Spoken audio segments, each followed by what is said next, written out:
നമസ്കാരം ഗൈസ്, ആർജിയാണ്. നമ്മളോട് ഒടുക്കത്തെ മഴയാണ്. പക്ഷെ ആ ഒരു കാര്യം കാണിച്ചില്ല, വേറെ വിഷമമുള്ള കാര്യമാണ്. ഞാൻ ഇന്നലെ രാവിലെ ശ്രദ്ധിക്കുന്ന കാര്യമാണ് ഗൈസ്. നിങ്ങൾ കാണുന്നുണ്ടോ ആ നിൽക്കുന്ന പശുവിനെ കാണുന്നുണ്ടോ ഗൈസ്? ഇന്നലെ രാവിലെ മുതൽ ആ പശുവോട് നിൽക്കുന്ന ഇവിടെ കെട്ടിക്കൊണ്ടുവന്ന പശുവാണ്. ഈ ചെളിയിൽ ഉണ്ടായിരുന്ന പശുവാണ്.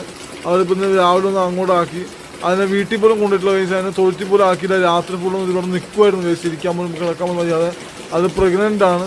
അത് വയറ് നീർത്തിരിപ്പുണ്ട്. ശരിക്കും തീരെ വയ്യാന്ന് തോന്നുന്നു.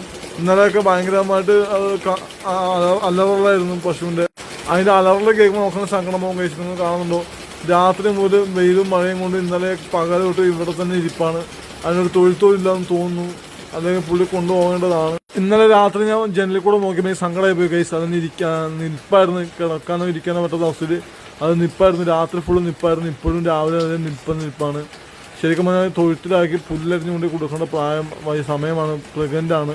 അത് മനസ്സിലാക്കേണ്ട ബോധം